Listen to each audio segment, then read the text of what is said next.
एक समय जब मुग़लों का साम्राज्य ख़त्म होने को था, दिल्ली की सियासत बदल रही थी। तब सभी प्रजा घबराकर इधर उधर शरण ले रही थी, खासकर कला क्षेत्र के लोग, सभी शायर जिन्हें पता था कि अब उनकी रोजी रोटी का भी बस अल्लाह ही मालिक है। उस वक्त दिल्ली में एक मशहूर शायर हुआ करते थे जिनका नाम था मीर। एक दिन मीर भविष्य की चिंता में सर झुकाए बैठे थे। तभी राहगीर गुजरा। उसने रुककर चिंता का कारण पूछा।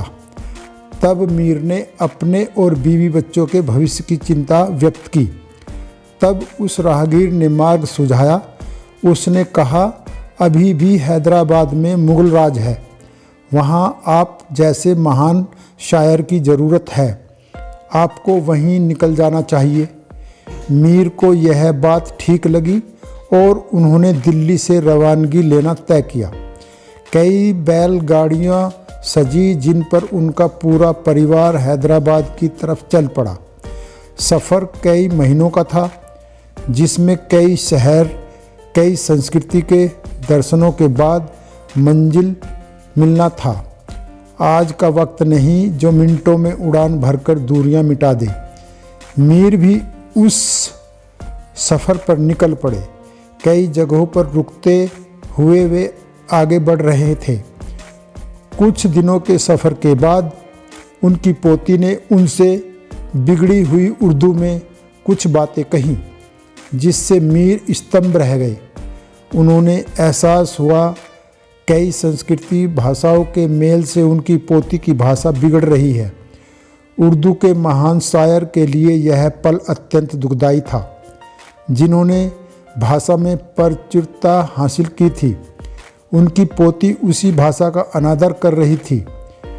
उसी क्षण मीर को एहसास हुआ और उन्होंने अपना काफिला रोका और तुरंत दिल्ली की तरफ वापस रुख करने का आदेश दिया। जिस पर उनकी बेगम ने पूछा, आपने फैसला भविष्य के लिए लिया था, अब आप पीछे क्यों जा रहे हैं?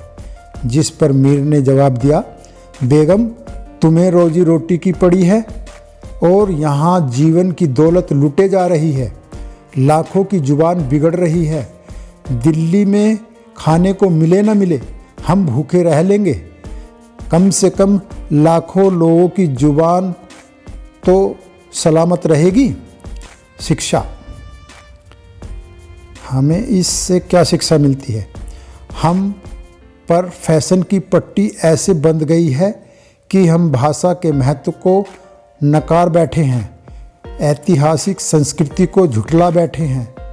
मॉडर्न होना गलत नहीं है, ज़रूरी है, पर अपनी जड़ें छोड़ देना गलत है। अगर हम ऐसे ही पुराने संस्कारों को भूलते रहेंगे तो हमारी नींव कमज़ोर हो जाएगी और हमारा पतन हो जाएगा। जिस प्रकार एक वृद्ध पेड़ अपनी जड़ों का साथ छोड़ देता है, वो एक दिन अपने अस्तित्व को खो देता है। अगर आपको ये कहानी अच्छी लगी तो लाइक करें, कमेंट करें, शेयर करें और हमें सपोर्ट करें। हमें आपके सपोर्ट की बहुत ज़रूरत है। थैंक यू, धन्यवाद।